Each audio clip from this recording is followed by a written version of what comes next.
सुस्वागतम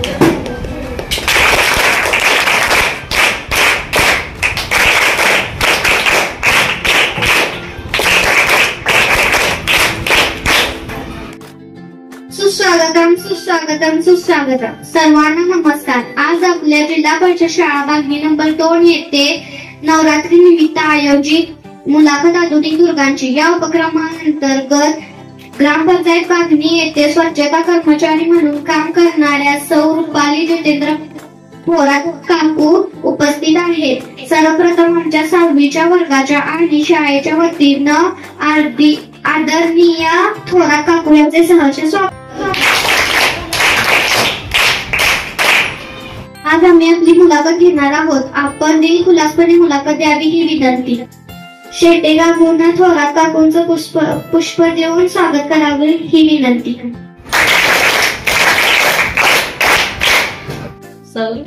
माझे नाव जोया फडजर. नमस्कार, माझे नाव श्रुतिका महेश गायकवाड. आज आम्ही तुमची मुलाखत घेणार आहोत. आपण दिलखुलासपणे मुलाखत द्यावी ही नम्र विनंती. तुमचे पूर्ण नाव सांगा. माझे सौ रुपाली जितेंद्र थोरात. तुमची कौटुंबिक परिस्थिती कशी आहे? माझी कौटुंबिक परिस्थिती बेताचीच आहे, हालाकीचीच आहे. पण त्यातनं मी काहीतरी करून आपलं घर खर्च चालवत्या करते आणि पण एक प्रयत्न करते. तुमच्या कुटुंबात किती सदस्य आहेत?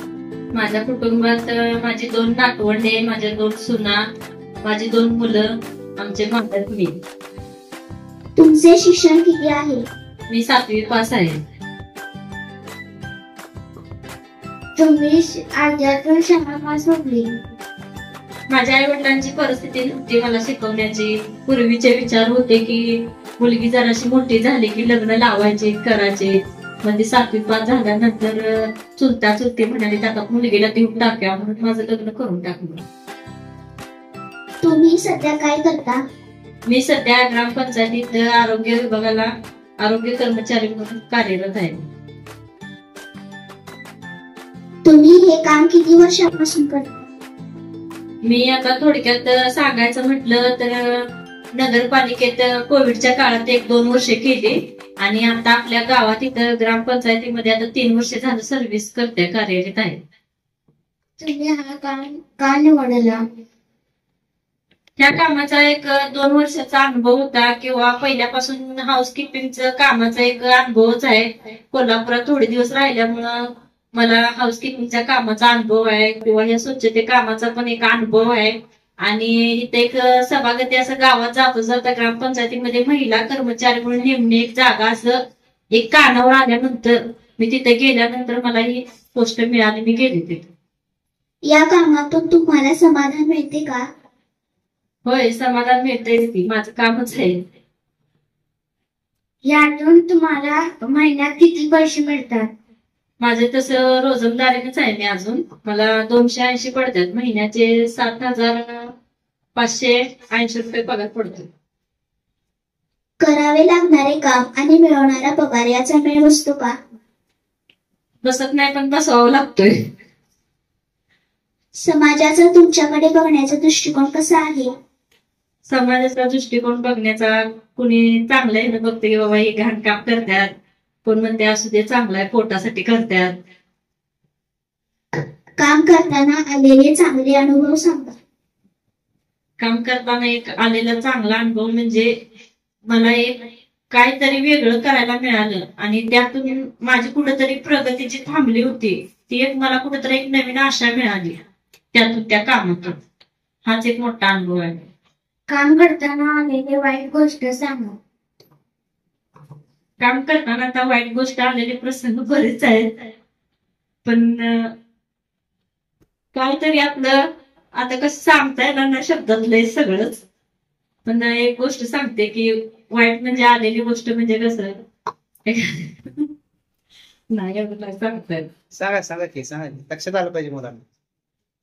वाईट गोष्ट म्हणजे कसं आहे, नको बाबा हे काम करायला नको, माझं एक शिक्षण कमी झालंय केलंय, मी जर का शाळा शिकले असते चांगलं काय झालं असतं तर मला एखादी सर्व्हिस चांगली लागली असती, माझी मुलं चांगली झाली असती, मला ती वेळ आली नसती तिथपर्यंत.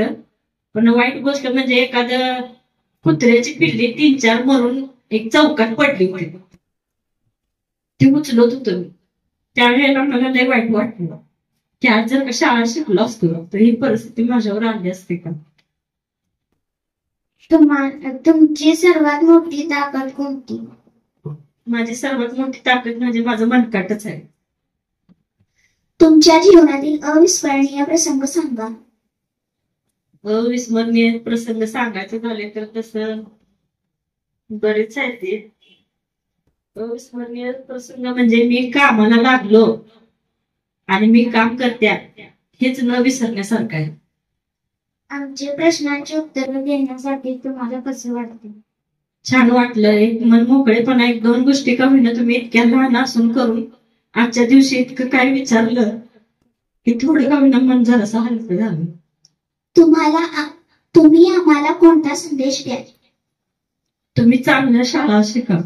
पहिलं महत्वाचं म्हणजे आई वडील आणि गुरुजनांचा मान राखा. समाजात कसं राहायचं करायचं, आई जे काय सांगत्या करत्या, आई म्हणत्या इथं जायचं नाही तिथं जायचं नाही, ह्या गोष्टीकडे लक्ष ठेवायचं. आई काय म्हणत्या, सर काय सांगतात शाळेत तेच लक्षात ठेवायचं. आणि जेवढी तुम्ही शाळा शिकता येईल तुम्हाला तेवढी जास्त शिका. शाळेशिवाय पर्याय नाही, शिक्षण शिकल्याशिवाय पर्याय नाही. आजकालच्या मुलींना शिक्षण म्हणजेच ही आपली एक भक्कम पाय आहे. हे तुम्ही मात्र ध्यानात ठेवा. आई वडिलांना त्रास द्यायचा नाही. जे आज तुम्हाला मिळालं नाही आई वडिलांकडून परत मिळणार नाही असं होत नाही. आज नाही मी परत देतो म्हणतात, तुम्हाला देणार मिळणार. पण जे मिळालंय तुम्हाला त्याचा योग्य वापर करा. चांगली शाळा शिका. कोणतरी एखादी PSI व्हा, एखादं कॉन्स्टेबल व्हा. पण कमी शाळा शिकून एखादी धुणं भांडीवाली बाई किंवा एखादी आरोग्य कर्मचारी किंवा असं काय होऊ नका. असं झाले तर एखाद्या चांगल्या पोस्टवर जावा, चांगली शाळा. तुम्हाला आमची शाळा कशी वाटते? तुमची शाळा खूप छान आहे. पहिलं सारखं शिक्षण नाही, इंग्लिश शिकवलं जातंय, खाण्यापिण्याची व्यवस्था आहे, व्यवस्थित आहार मिळतोय तुम्हाला, तुमच्याकडे लक्ष दिलं जातंय, तुम्हाला इंग्लिश शिकवतात, पाढे शिकवतात तुम्हाला व्यवस्थित, तुम्हाला युनिफॉर्म कसं वागायचं कसं बघायचं हे तुम्हाला शिकवतात, आहार वगैरे देतात. खूप चांगलं आहे तुमची शाळा. पहिल्यापेक्षा आम्हाला असं नव्हतं, आम्हाला मिळालं नाही. आमच्या वडिलांच्या हलाखीची परिस्थिती होती, पण आताच्या मुलांना तसं नाही. तुम्हाला मिळतंय करते त्याच्यात चांगलं. सगळ्याचे आई वडील काय सगळेच देणारे नाही, पण जे देतात त्यात समाधान मानून ह्या शाळेचा एक पाया तुमच्या आयुष्याचा भविष्याचा चांगला भक्कम करा. इथं बरंच काय मिळते. आज जिल्हा परिषद शाळा बांधणी नंबर 2 येथे नवरात्री निमित्त आयोजित मुलाखत आधुनिक दुर्गांची या उपक्रमांतर्गत ग्रामपंचायत बांधणी येथे स्वच्छता कर्मचारी म्हणून काम करणाऱ्या सौ रुपाली जितेंद्र थोरात काकू उपस्थित झाल्या आणि त्यांनी आमच्या मुलाखतीची दिलखुलासपणे प्रश्नांची उत्तर दिली. त्याबद्दल त्यांचे खूप खूप आभार.